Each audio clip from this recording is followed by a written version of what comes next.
My life matters. I was born a black boy, and I will die a black man. I have two biracial sons, and they are considered black men. Their lives matter too, and so does yours. Welcome to the inaugural segment of Campus Ministries Preaching from Sister Thea's Kitchen series. Let's unpack that, because there's some significant metaphors there. First, the kitchen. Why the kitchen? In a black family, at least when I was growing up, the kitchen was a gathering place.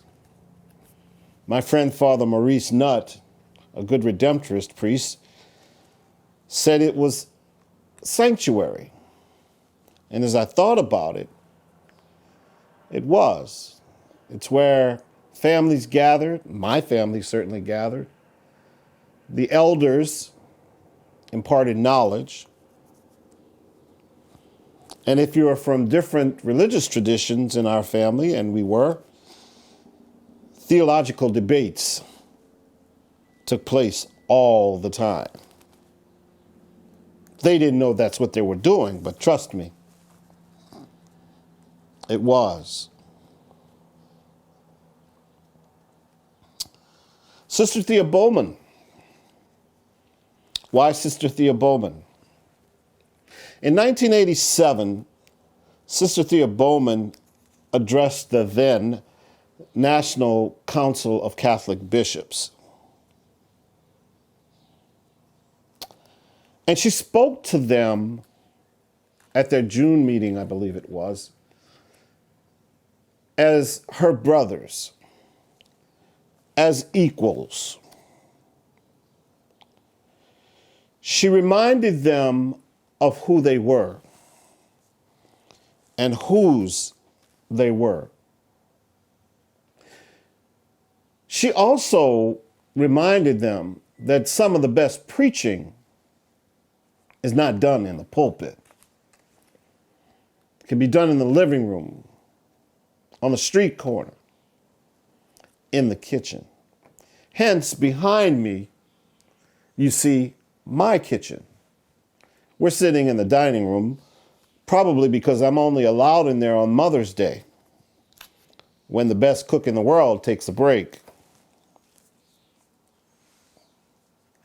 But Sister Thea Bowman was one of the founders of the Institute for Black Catholic Studies at Xavier University. And people came from all over the world to study with her because she was the preaching professor. You may know her at Boston College through the Thea Bowman Ahana Center. But I knew her from a personal experience that I had. It was the one and only time that I met this incredible servant of God as she's known today, because her cause is up for sainthood. But it made a lasting impression on me, one that I'll never forget. You see, it was the summer of 1980, and I was a graduate student at Xavier University, studying education. And in between things, I played the piano for the daily mass on occasion. And I was in the chapel practicing, and it was just me. And in comes this woman, this regal, stately woman, dressed in African garb, with an afro, but she probably had a headdress on. And she came over and she introduced herself to me. And she asked me who I was. I probably told her I don't remember because my jaw was agape because I just couldn't believe who is this? She was awesome. I told her what I was doing, and she thanked me for what I was doing. But more importantly, she shared some of her goodness with me. I got a glimpse into her soul that day. And keep in mind, that was literally 40 years ago. Yes, I'm that old. Okay, let's move on. But what an incredible, incredible human being Thea Bowman is and was. In the style of the late, great Jesuit, Father Bill Neenan, I'd like to make 3 homiletic points. Of course, if you ever had a Bill Neenan homily, you know that they all came back to one story, that of Albert Camus' The Fall, with the protagonist, Jean-Claude Clémas, and his final decision. I think at the end of this talk, I'll make the final decision somewhat easier for all of us. At least that's my goal. Point number 1 is Black Lives Matter and the Jesuits. Wait till we unpack that one. Number 2, what's important? And number 3, in an attempt to make it easy, hope for the future. Now let's go back to point number 1, Black Lives Matter and the Jesuits. Because you see, that's not a new concept to the Jesuits, although some Jesuits may have forgotten, but it dates back to the early 1600s. What does that mean? I'd like to tell you a little bit about my favorite Jesuit saint. This guy here. His name is Peter Claver. Notice who he's with. Or San Pedro Claver. Because he was born in Verdú, Spain in 1581, became a Jesuit in 1602, was sent to Cartagena, Colombia in 1610, and was ordained a Jesuit priest in 1616 for 38 years. 38 years.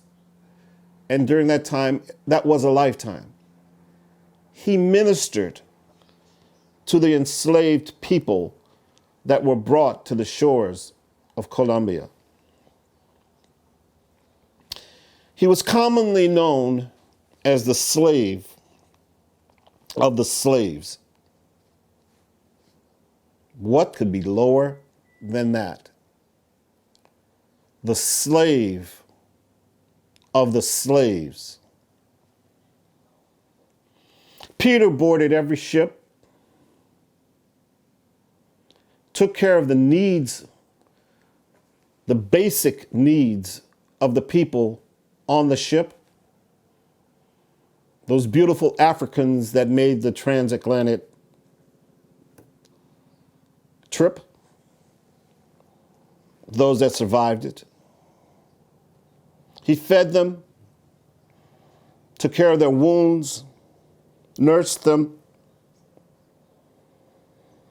And it is said that he baptized almost 300,000 people.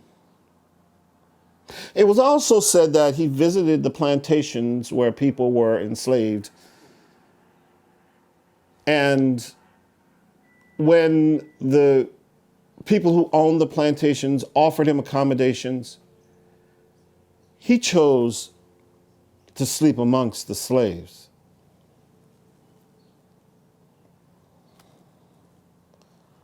Peter Claver died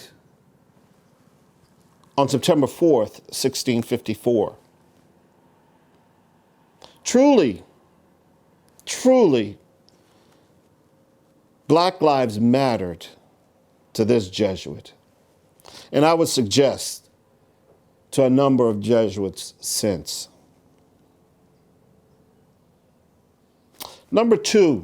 Point number two. What's important here?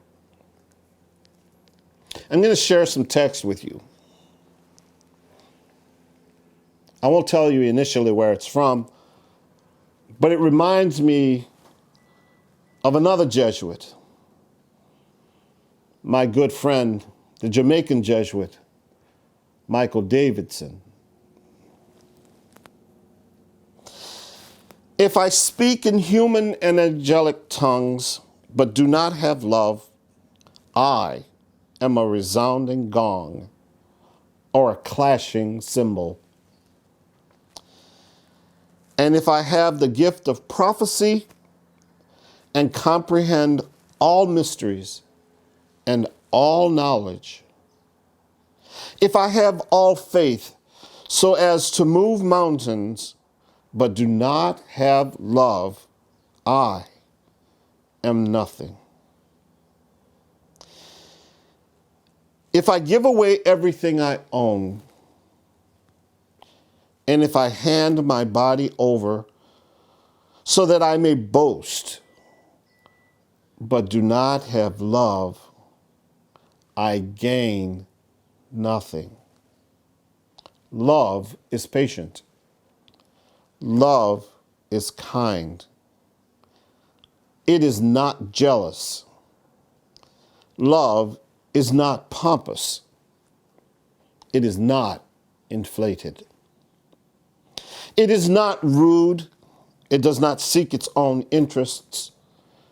It is not quick-tempered. It does not brood over injury.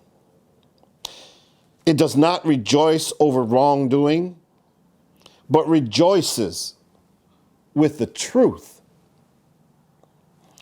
It bears all things, believes all things, hopes all things, and endures all things.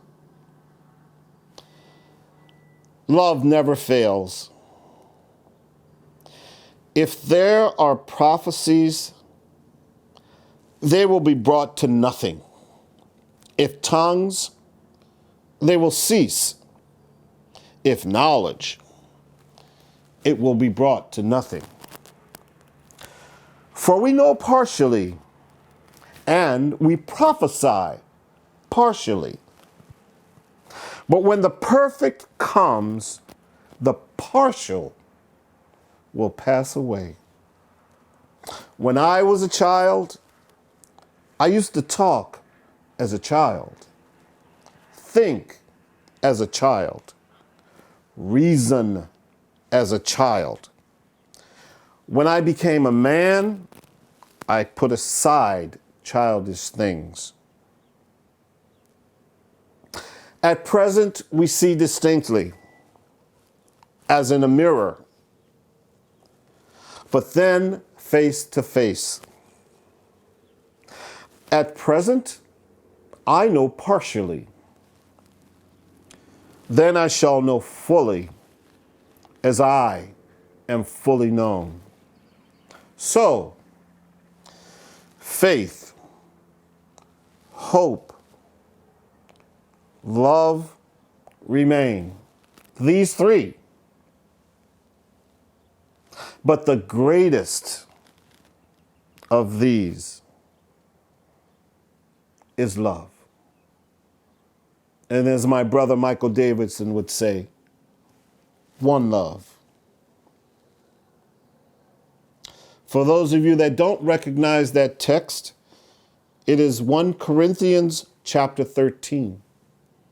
I must admit, I'm biased. It is my favorite scripture, but I can't think of a more comforting scripture to have by my side during this time of turmoil, when so many things are wrong, So many people are hurting, me included.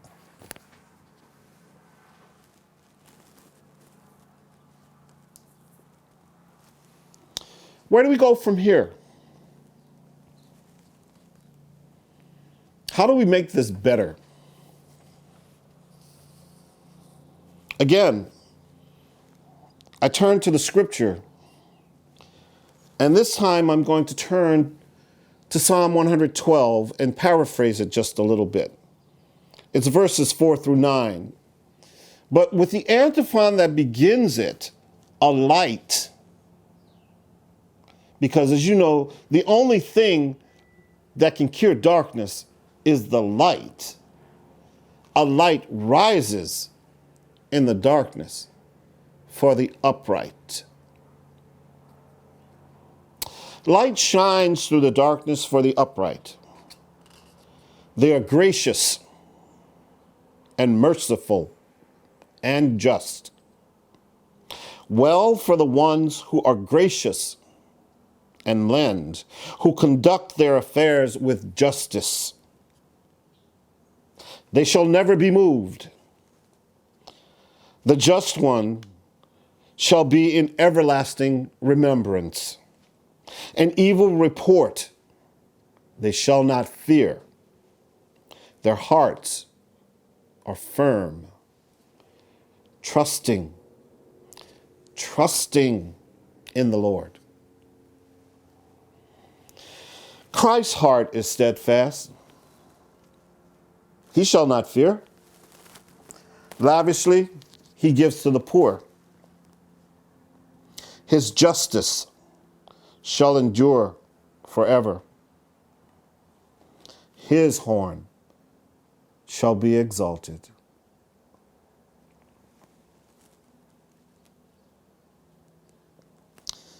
Many people are asking, what can I do? What can I do? What can I do? What can I do? You can pray, you can protest, you can donate.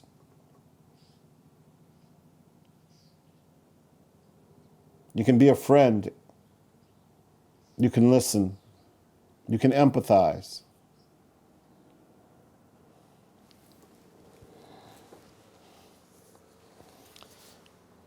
At the end of each one of these lectures, a recommendation will be made as to where you can send a donation. I've got one for you. It's to the largest lay black Catholic organization in the United States, numbering several thousand people. You would know about it because they go by their corporal works of mercy very quietly. I'm talking about the Knights of Peter Claver and Ladies Auxiliary. I've already mentioned my favorite saint, Peter, and now perhaps you understand why.